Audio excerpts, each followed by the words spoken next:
Grand Prix means the ultimate portrayal of high performance. For every era, the form of that portrayal is new. Monuments like the unforgettable Juan Manuel Fangio and his racing boss Alfred Neubauer tower from the depths of the Mercedes tradition. The veiling of the last Silver Arrow took place 43 tearful years ago as reigning world champion, so the longing for fresh silver had time to grow and grow strong. David Coulthard and Mika Hakkinen unveiled the first Silver Arrow of the modern age in February 1997. 1 year later, its successor, the McLaren MP413, was given the OK for its first rollout in Barcelona. Yes, it had become more powerful and faster, and in a word, better. Behind that was the whole drama of creativity with all its wonders and magic.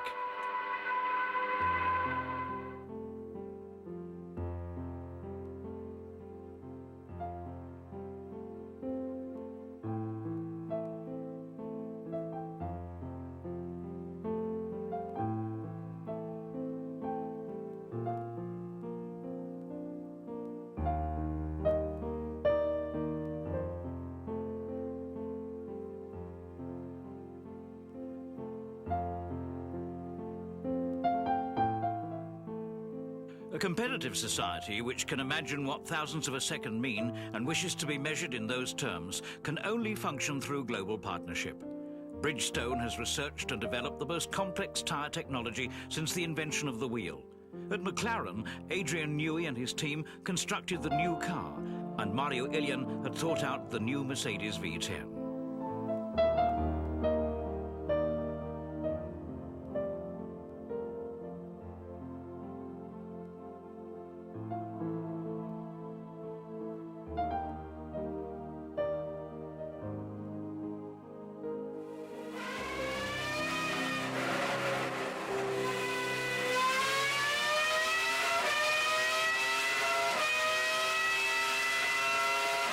Whether or not the new package could do what everyone hoped of it had yet to be demonstrated.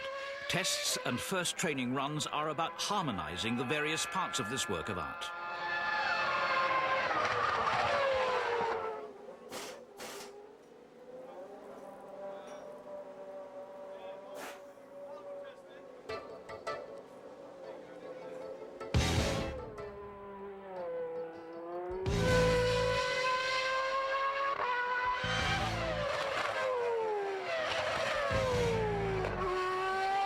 Perfecting Formula One technology means balancing the complexity of the whole.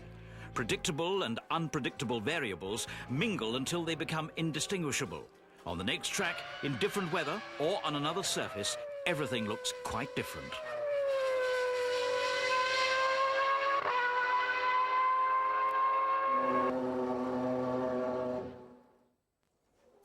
Above all, you need two supremely sensitive drivers at your side who have supernatural talents and technical instincts. It doesn't do any harm if the pilots get some on-site info, for example, in the new Mercedes Motorworks in Bad Cannstatt. Practical knowledge is never wasted, and the Schwabian colleagues are clearly enjoying the experience too.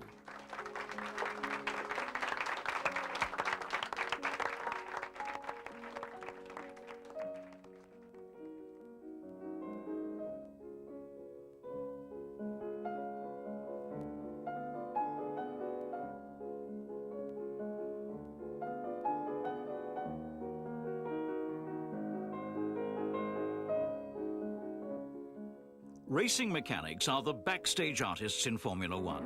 The high art of the spanner is one whose working schedules are endlessly flexible. The main part of the performance takes place in seclusion, like the night before race day, when the car is completely taken apart and rebuilt anew.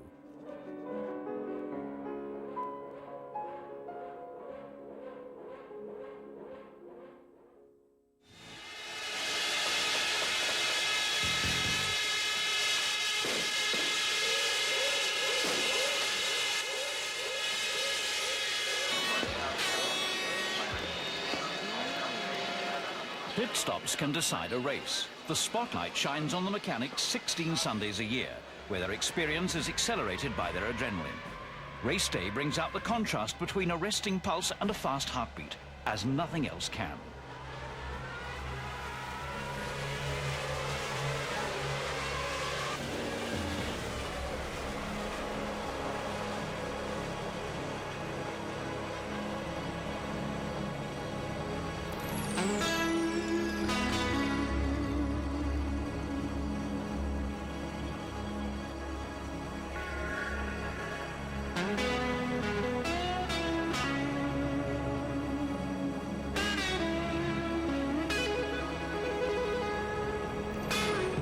pit stop is a concert at tempo prestissimo, put on at weekends, just like when a band goes on tour.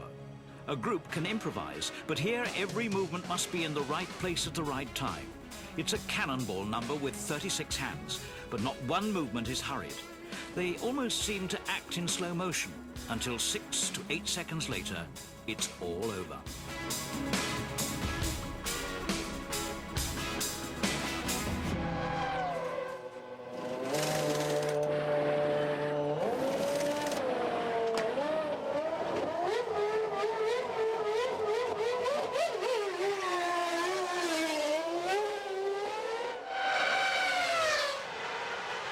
Only your competitors can show you how well you worked over the winter.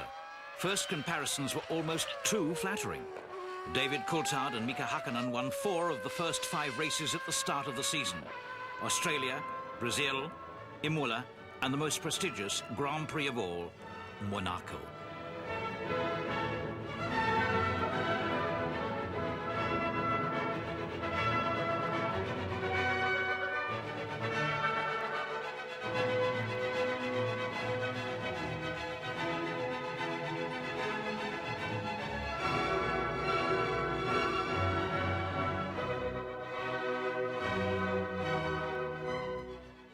Floating on the silver cloud of a Monaco victory, Mika and Erja get married.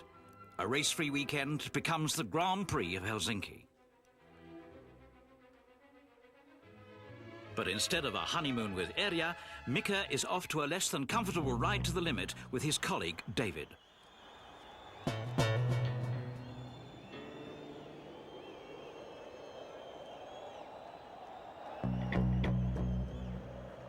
Qualifying, that magical word. Start positions have become vastly important due to the equality of the field and the difficulty of overtaking. Driving Saturday's qualifying hour is like entering some higher state of being. Everyone gathered round the track can feel it in mind and body, experiencing it as a compression of time and space. The last chaotic laps are the final display of willpower, the ultimate in racing sport.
The ritual is always the same. You have 4 attempts, inching your way forward, reaching for an ideal lap. Even though the car is well tuned already, there is still room for adjustments, which might whittle down the decisive thousandths of a second.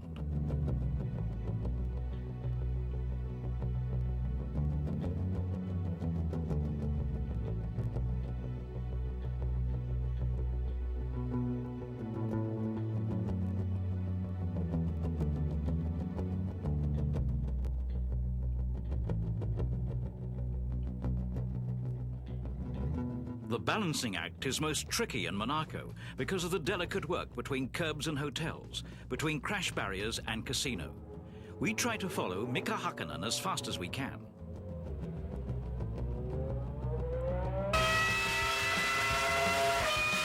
From the starting straight into the Sainte Devota curve, then it's foot to the floor, up the hill.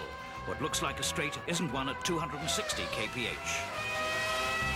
A bump lifts your stomach. The slippery left-hand bend narrows, forcing you over to the crash barrier. The whole casino section is a question of rhythm. You get catapulted downhill to do some super braking at the upper Mirabeau. Threading your way into the railway station hairpin, you give a stab of the accelerator to the lower Mirabeau and a short roar up to the coastal right-hand bend, setting yourself up to plunge into the tunnel at up to 280 kilometers per hour. Out into the open again, you aim for the entrance to the chicane and then shoot out at full power till you have to brake it to Buck's Corner. The fast Snake Bends at the harbour rockets you in the direction of the Raskas curve.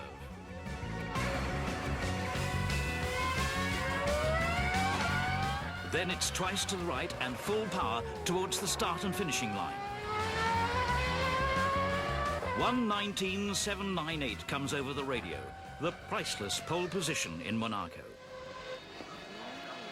Whoever can stand the uncanny stress of this sport must also be a master of relaxation.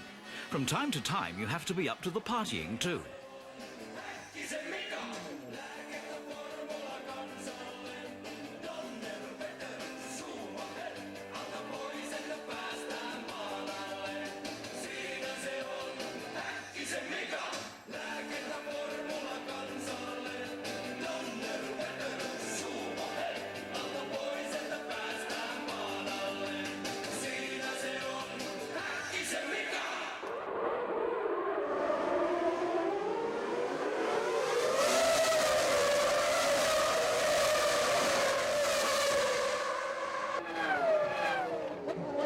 Towards the middle of the season, the drama is building up. That is the best way you can say about 3 defeats in a row. The confrontation between Hakkinen and Michael Schumacher is coming to a head. Emotions are at the boil.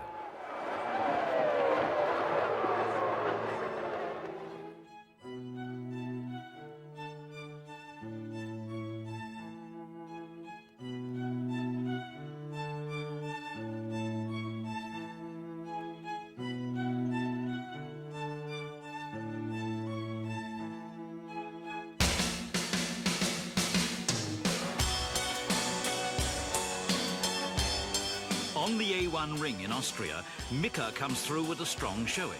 David closing up for a double victory.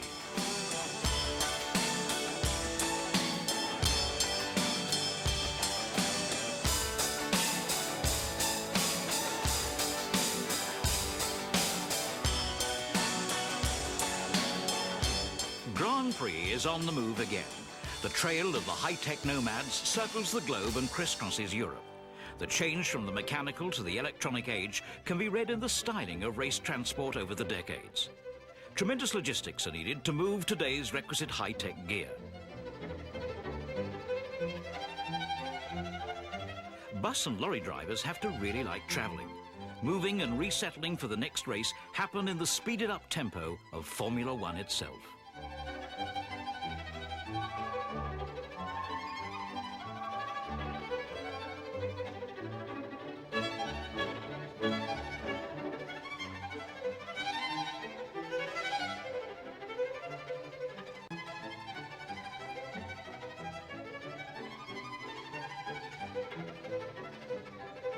In the wake of this wandering circus is a million-strong audience as colourful as the show itself. The fans are inventive in their choice of living quarters and garb.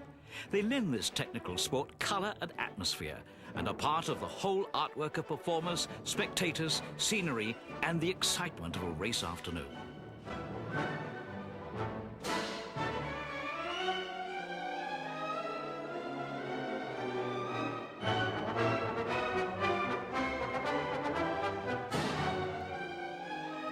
In spite of the fabulous number of TV viewers, the fans are closer to the action, and their emotions at the track let it come alive. In this arena of good vibrations, Mercedes presents cars which make the heart beat faster.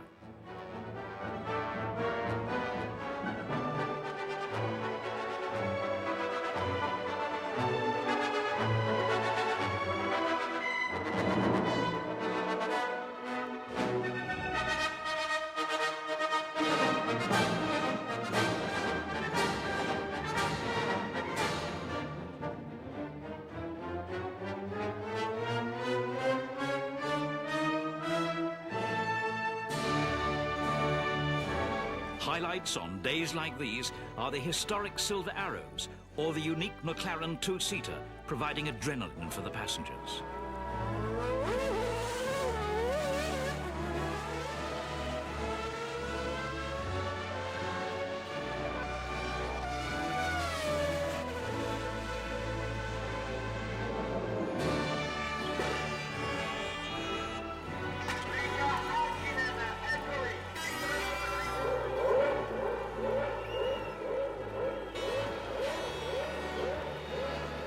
The year's drama gathered, becoming a cinematic showdown with two character roles, played by Mika Hakkinen and Michael Schumacher. They are both at the peak of their abilities. They are cool. They cannot be defined in terms of German or Finn. Attempts to characterize them as the blonde from the north or the computer kid from the go-kart track are inadequate. They are simply two greats in a World Championship final that can stand comparison with the finest in motorsport's past. Behind them are the most prestigious racing teams of the new age, the red Ferraris and the silver arrows of West McLaren Mercedes.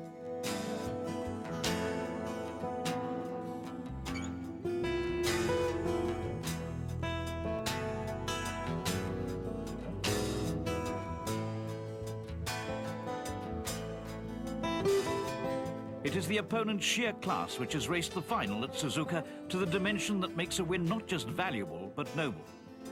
For West McLaren Mercedes, it is to become the 9th victory of the season.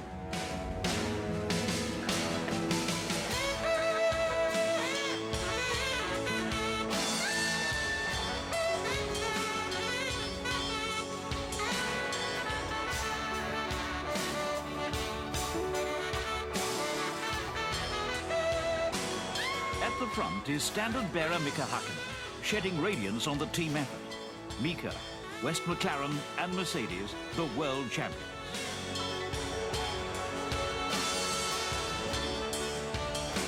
This is the victory of teamwork, of people who for years have believed in an idea, a common goal. They have done everything to make it a reality with the enthusiasm of racing hearts.